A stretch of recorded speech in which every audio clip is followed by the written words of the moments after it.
el podcast oficial del Diario Por Esto, en donde te vamos a llenar los oídos de todas las emociones que se generan alrededor del apasionante mundo deportivo.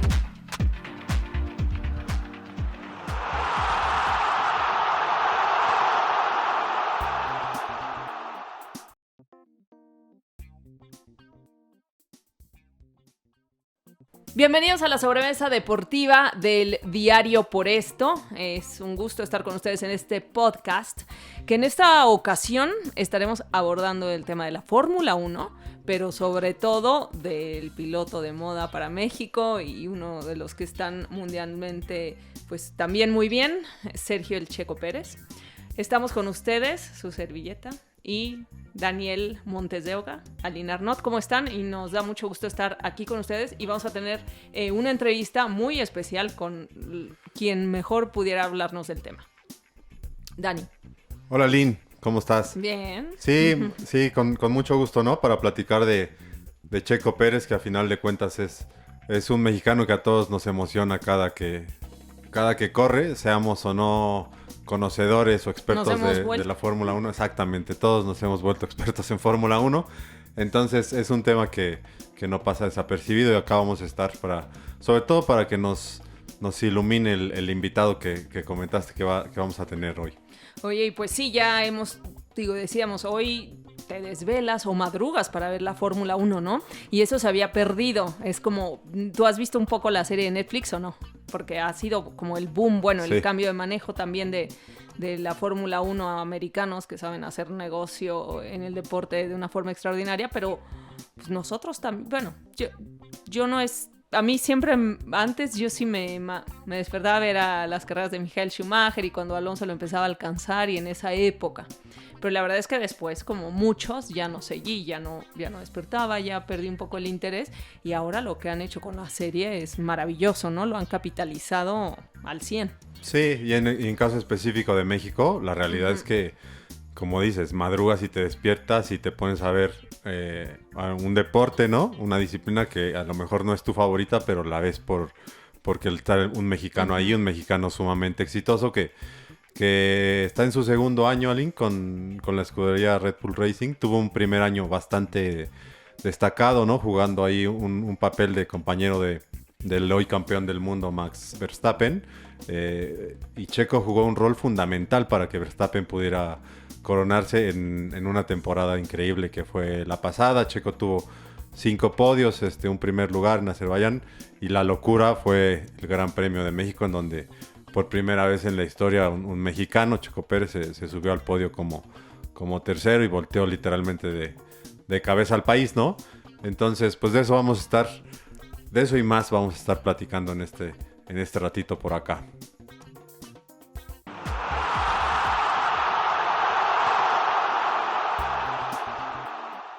Les habíamos dicho que teníamos a un especialista, al mejor que podemos tener para hablar de este tema, en nuestro podcast Sobremesa Deportiva.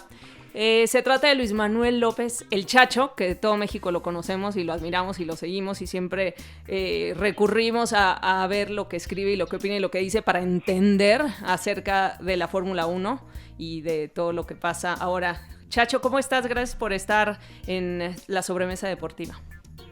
Hola, Aline, ¿cómo estás? Me da mucho gusto saludarte y gracias por lo que dices, pero no es cierto.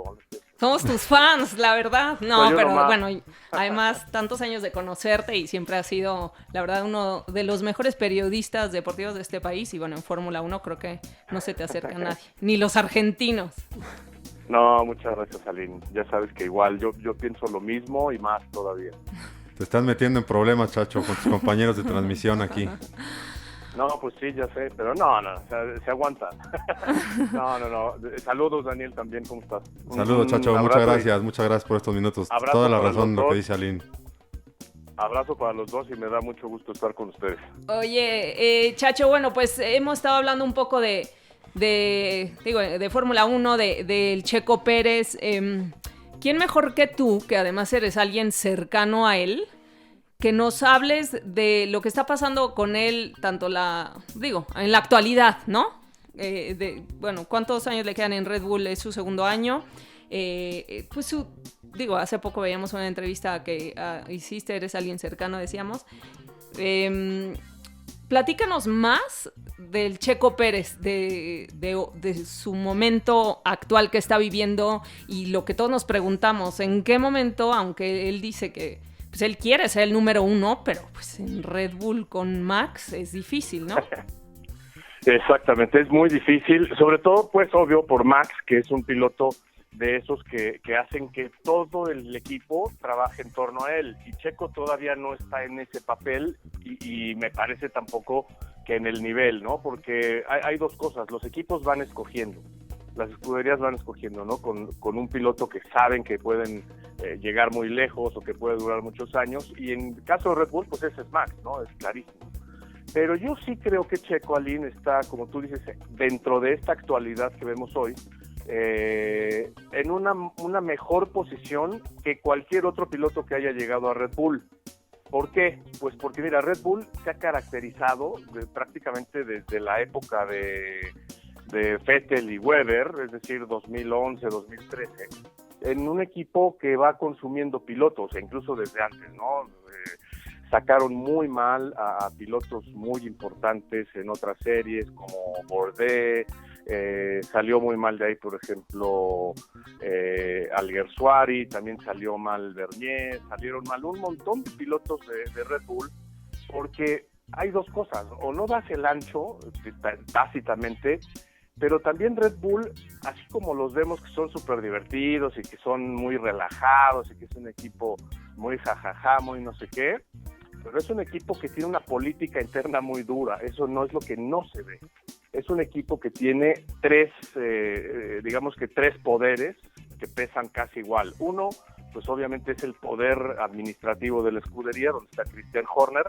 Otro es el poder de Helmut Marko, que es el asesor y es el hombre que está más cerca del dueño de la compañía, es el que contrata a los pilotos y es el que cuando quiere incendia Roma, ¿no? Es el que pone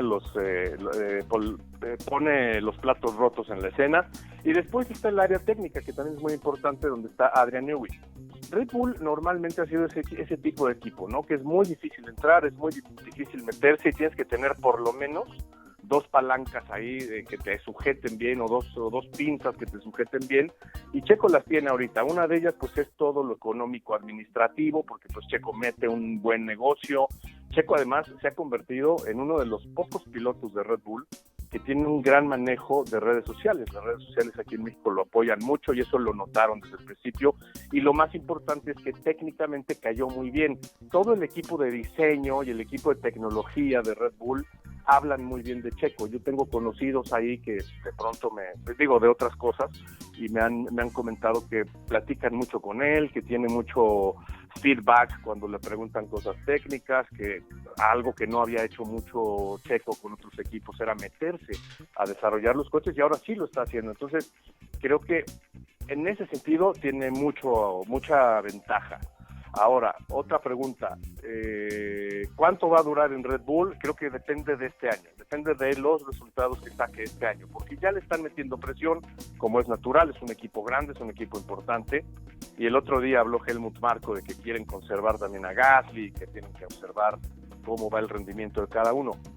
A mí me parece que hay una cuenta que es básica para Checo Pérez y tiene que llegar a ella sí o sí para poder renovar el contrato y poder aspirar a quedarse por lo menos 2 años más. ¿Y de qué se trata?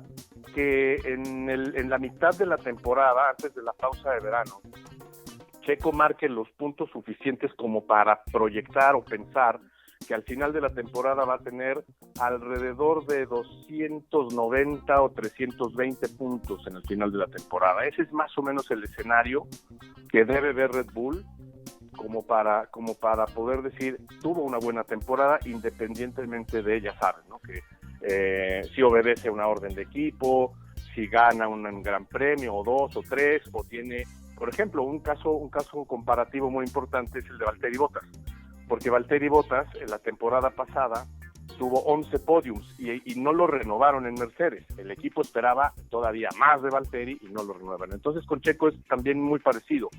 tiene que trabajar mucho, tiene que ser muy productivo, sumar muchos puntos, como te digo, por encima de los 300 es la marca que yo creo debe tener, y por lo menos pues hacer unos 8 o 9 podiums. Eso es lo que tiene que hacer Checo. Si gana carreras, bienvenido, pero ese es más o menos el tema, y se quedaría unos 2 o 3 años. Yo creo que Red Bull con él encontró un piloto a la medida de lo que está necesitando.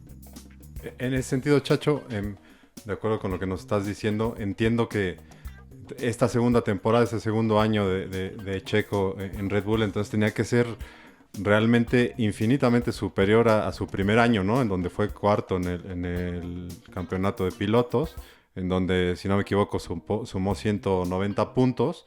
Uh-huh. Y este personaje del que hablabas, Helmut Marko, que es como dices, también muy cercano, ¿no? Al mero patrón, ¿no? Exacto. No sé, es como tú nos lo dirás mejor, es como un tipo sin filtros, ¿no? Porque en su momento llegó a decir también de Checo Pérez no está al nivel de Verstappen, que tal vez no dijo una mentira, ¿no? Sí. Acaba de decir eso en Arabia cuando ocurrió esto, el ataque a la planta esta de petróleo, ¿no? Que Checo estaba asustado, pero que en México no era muy distinto, ¿no? Y esto que acabas de decir también de que prácticamente le advirtió, le lanzó que carrera a carrera se está jugando su asiento por el tema de que van a evaluarlo a él junto con Pierre Gasly, ¿no? Es el tipo que es como en los interrogatorios de las películas, ¿no? El policía bueno y el policía malo es el policía malo. Y como tú dices, no tiene filtro, pero también sabes que cumple una función, y eso, a mí me gustaría como transmitírselo a la gente que nos escucha. En un equipo de Fórmula 1, cuando se relajan esas cosas, esa manera de funcionar, vienen muchos problemas y duran mucho tiempo. Y un ejemplo es Ferrari, ¿no? Ferrari tenía esta gran figura del hombre que hizo la escudería, ¿no? Enzo Ferrari, que era un hombre muy duro, y junto a Ferrari había otras personas que eran los que bajaban un poquito el nivel, y después se fueron metiendo en diferentes etapas donde si no había alguien que pusiera mano dura y que se empujara el equipo para arriba, Ferrari, con toda su potencia, con todo su prestigio, con todo el dinero que le invierten, se puede venir para abajo por mucho tiempo, y eso pasa en las escuderías. Lo mismo pasó en McLaren, en algún punto ha pasado en Mercedes, ¿no? Cuando empezaron a trabajar con Ross Brown y con Schumacher. Pero vaya, hay que entender que ese también es el papel de un directivo en la Fórmula 1.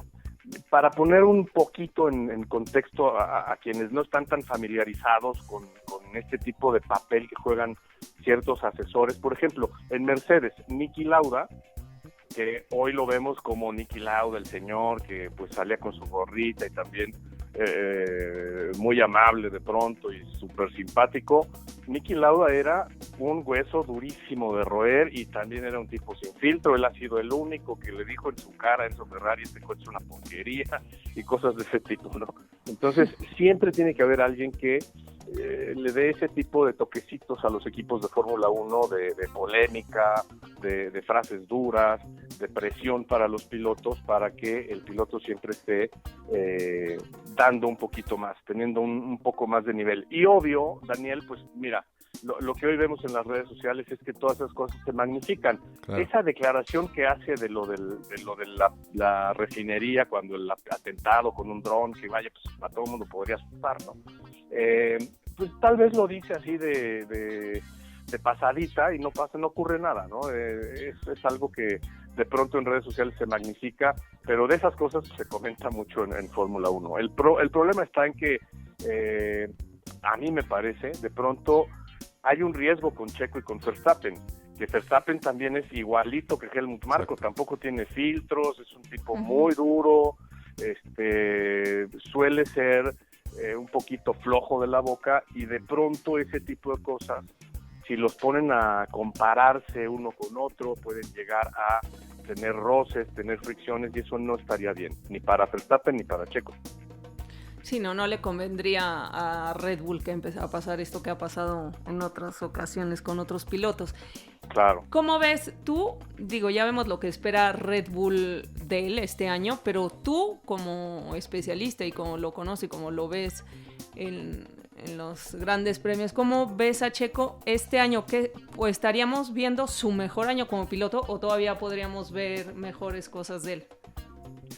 Yo creo que podríamos ver mejores cosas en el futuro, sobre todo en el departamento, en el rubro de ganar carreras, que es a final de cuentas lo que lo va a terminar de dimensionar, porque pues mira, todos los pilotos como objetivo pues tienen ser campeón mundial de Fórmula 1 y a eso le apuntan. El que no le apunte a eso pues no puede estar en Fórmula 1 porque es tan competitivo el medio que automáticamente te vas para atrás. Pero si vemos la posición actual de Checo y su nivel como piloto de Fórmula 1 en este momento es muy bueno. Está en un equipo que es top, pues está en un equipo que está entre los que en los últimos 3 años y en los próximos 3 años seguramente va a estar peleando el campeonato mundial de escuderías y teniendo muy buenas oportunidades de pelear el campeonato mundial de pilotos, consecuentemente ganar varias carreras al año. Entonces a Checo le corresponde, obvio, ganar, pues yo digo que por lo menos un par este año o 3 carreras, dependiendo de cómo se presenten las cosas. Y como te decía, tener un número de podiums que rebase lo que había hecho anteriormente, incluso en toda su carrera Fórmula 1. Si él llega a tener 7, 8 podiums, me parece que sería bueno, pero no sería necesariamente lo que espera Red Bull. Vamos a ver, creo que también la competencia juega, ¿no? Y hay que ver cómo se pinta la cosa cuando Mercedes se recupere, que se va a recuperar seguramente. Hay que ver qué tan tarde o qué tan temprano. Pero en términos de la solidez de Checo, pues mira, te puedo decir que creo que es uno de los pilotos que más le va a entender o que más rápido le va a entender al tema de las llantas, que este año son nuevas en Fórmula 1, son más grandes, más duras, con compuestos diferentes, hay que entenderlas mejor, y Checo le va a entender rápido porque él es muy bueno para eso. Muchas veces suena como que es un lugar común, ¿no? Que nosotros decimos en las transmisiones o en los comentarios, pues ahí está Checo haciendo lo que sabe con las llantas, pero pues es el elemento principal, ¿no? Es como en el fútbol es el equivalente a un mediocampista que nunca falla un pase, ¿no? O sea, el mediocampista está para distribuir el juego y el piloto en Fórmula 1 tiene que saber administrar bien los neumáticos para poder hacer cosas en las carreras y las estrategias y todo eso. Y creo que en ese sentido Checo le va a agarrar rápido este nuevo reglamento.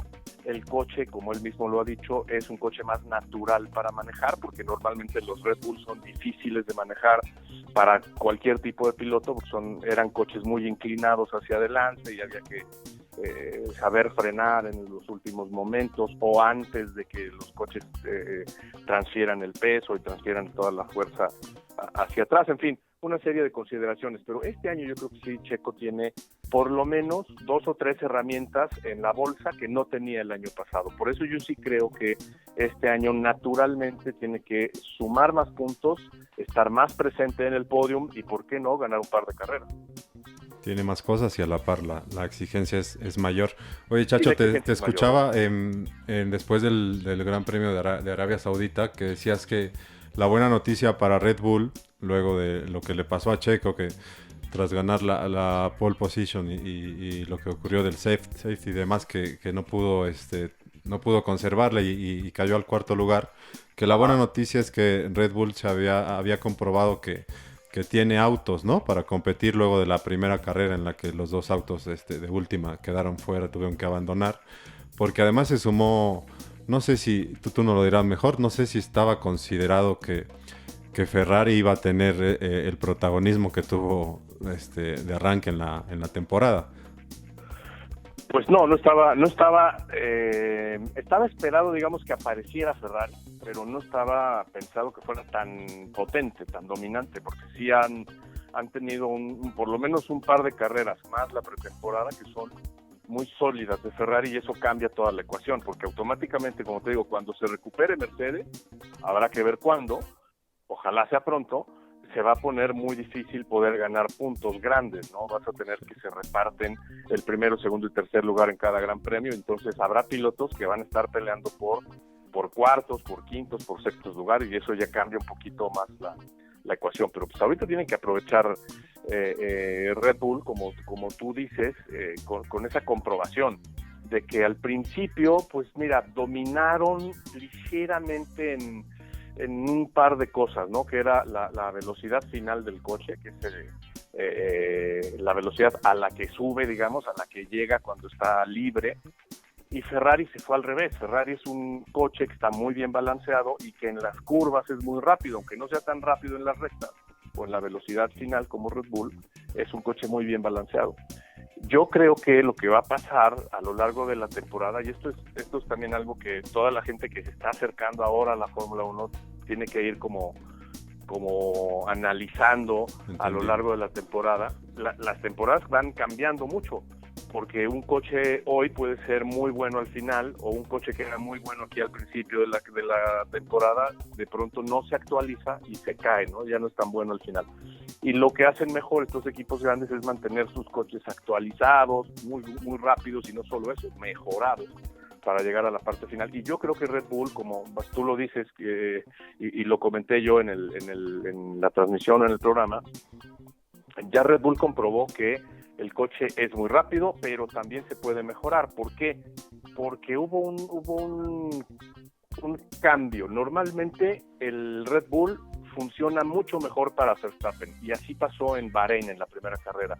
Pero en esta segunda carrera, por ejemplo, en calificación, cuando normalmente estábamos acostumbrados que Checo sufría los sábados porque le cuesta trabajo armar la vuelta de calificación y seguir la estrategia de calificación y todo eso, ahora no.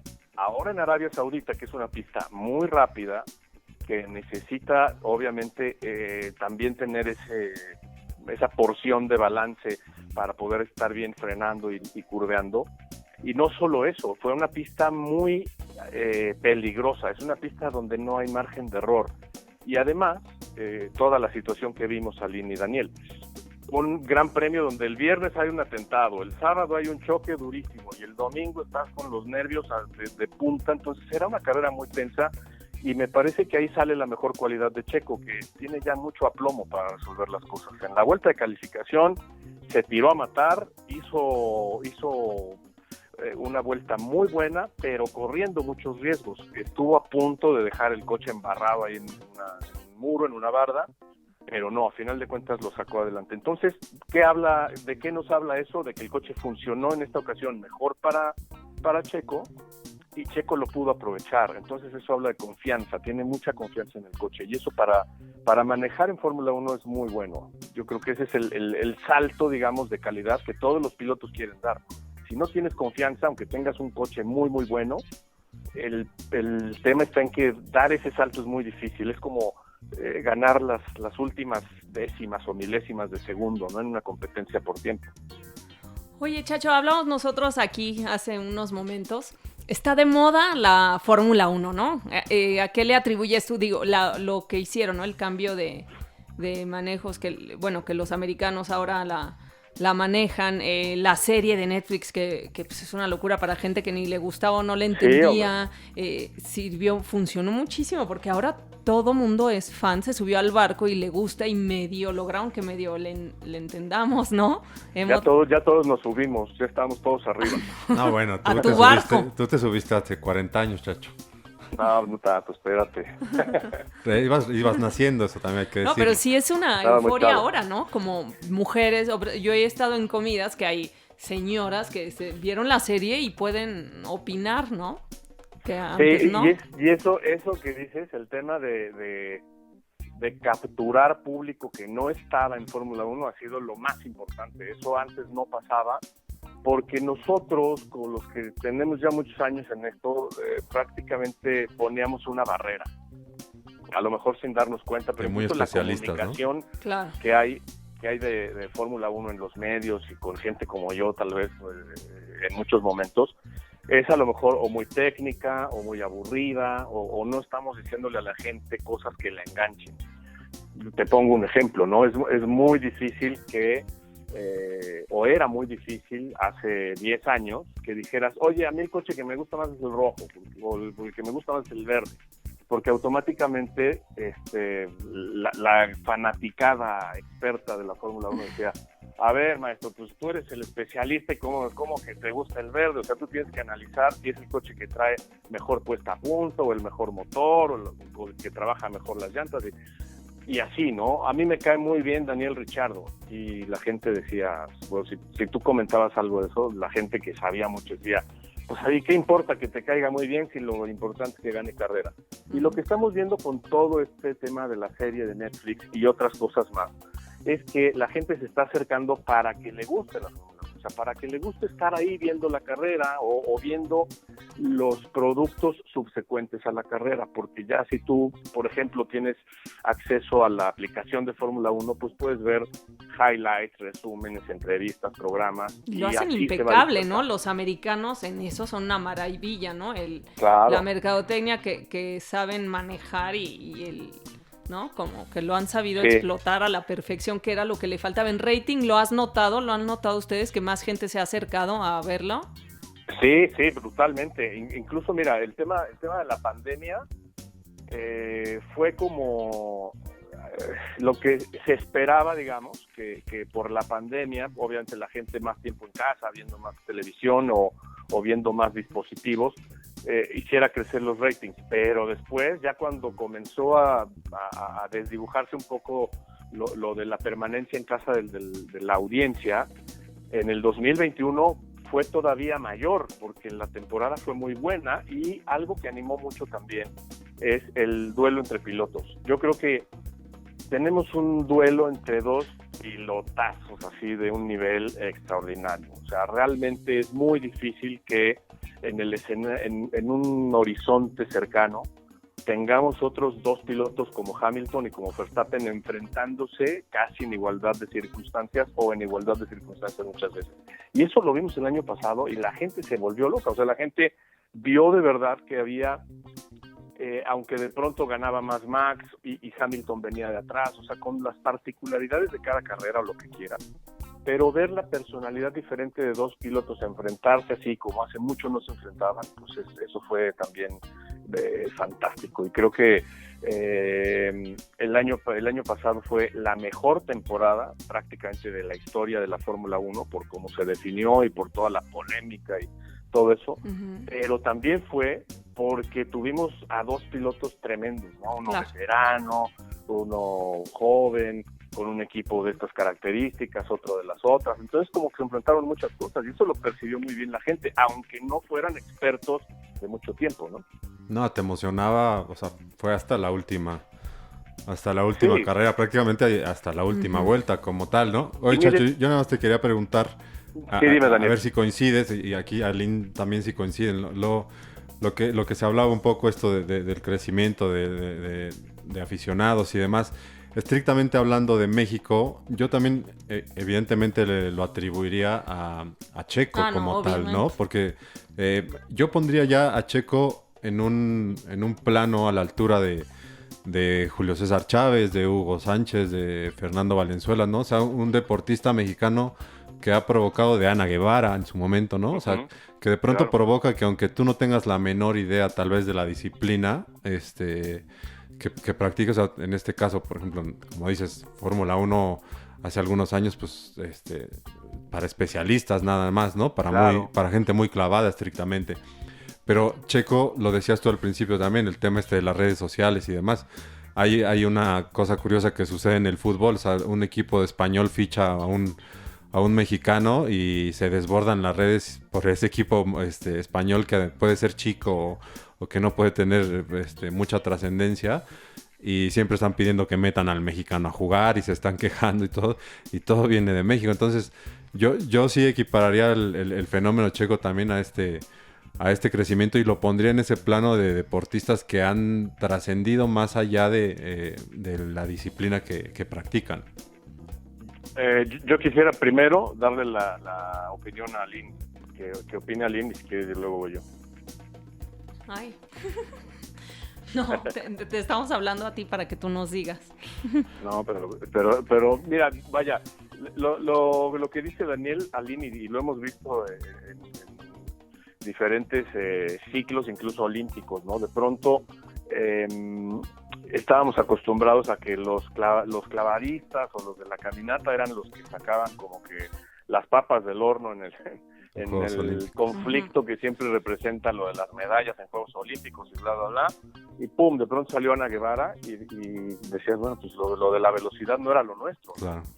La gente se volcó, fue impresionante. En esos Juegos Olímpicos del 2004 fue impresionante cómo pues, todo el mundo estaba metido y todo el mundo ya le sabía, y éramos súper expertos de que si había estrategia para correr los 400 metros y si había que apretar aquí y allá. Y la verdad es que eso hizo que el paso, digamos, de Ana Gabriela, aunque no hubiera conseguido la medalla de oro olímpica o lo que quieras, dio muy buen resultado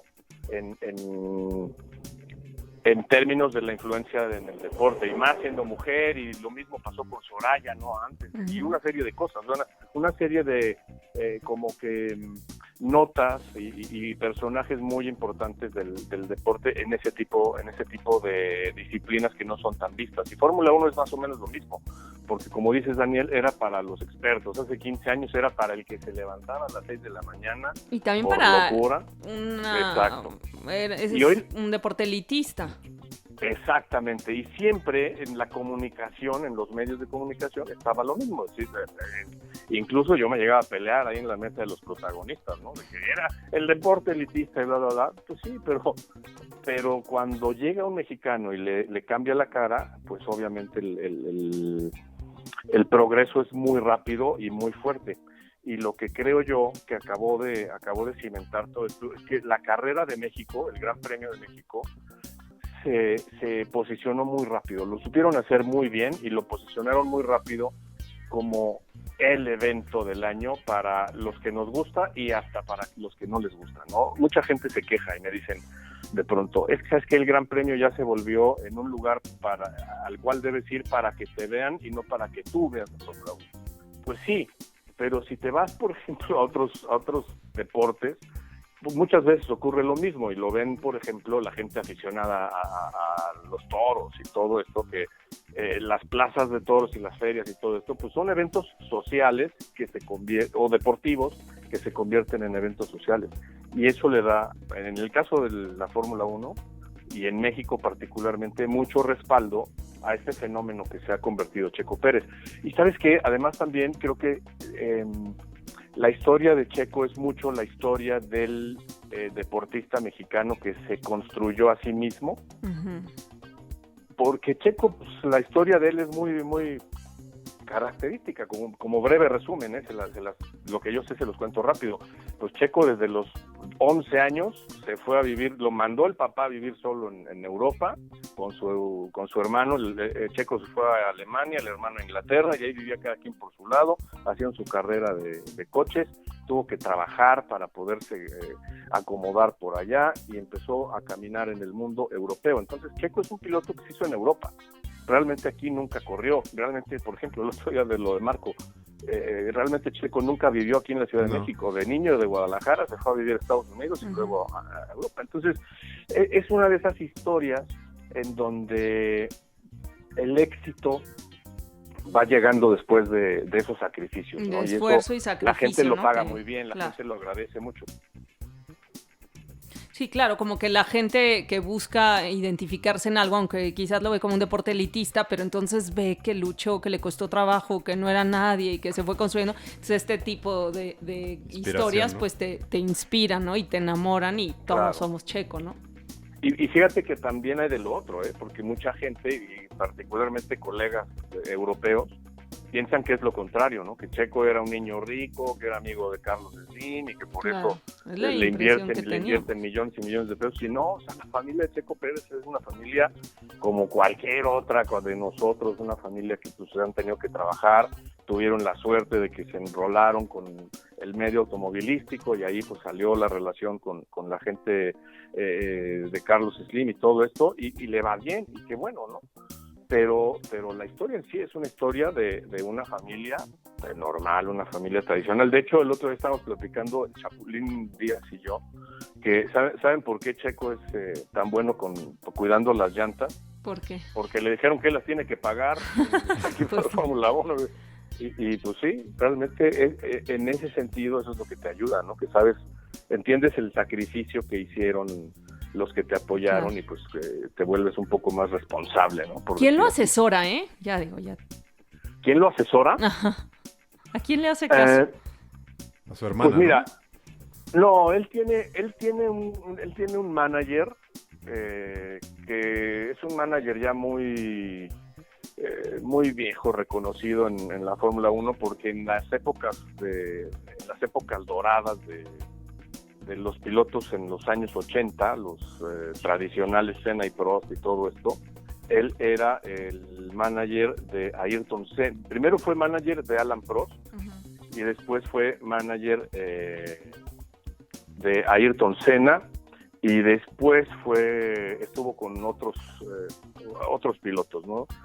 Finalmente creo que el equipo de Checo Pérez lo tiene él, que es Julian Jacobi, es el manager, digamos, de negocios, y todo tiene que ver con todo lo de los abogados para los contratos de Fórmula 1. También está su hermana Paola Pérez, que es como la encargada, digamos, de toda la presencia y la imagen de Checo. Está también Picho Toledano, que es el que se encarga de las relaciones comerciales. Está Luis papá? Aguirre, que es el que se encarga de relaciones públicas. Está Joe Canales, que es como su fisioterapeuta y su entrenador y todo esto. Pero pues es un equipo grande, ¿eh? Ya se convirtió en una cosa que no es Checo Pérez solito, sociedad anónima, y se va solito a las carreras.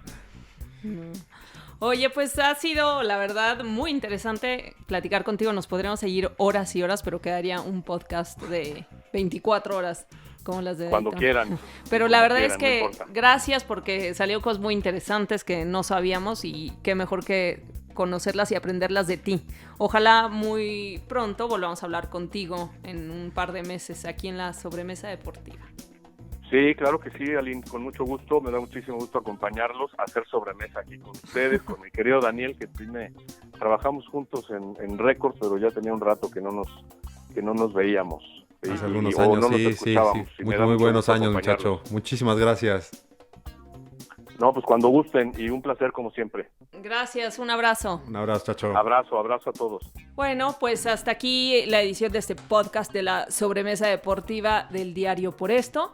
Ha sido un gusto también estar hablando con alguien tan interesante como Luis Manuel López del Chacho, que sabe muchísimo del tema y es una de las personalidades respetadas incluso en el mundo en habla hispana para hablar de la Fórmula 1 y del Checo Pérez. Dani, ya hasta aquí acabamos hoy. Sí, Aline, muchísimas gracias. Sí, Chacho, un tipazo, y hoy aprendimos un poquito más de Fórmula 1 y de Checo Pérez, ¿no? Que es el personaje que nos ocupó. Bueno, nos vemos a la próxima, ¿no? Nos vemos, Aline. Nuestra siguiente edición. Adiós.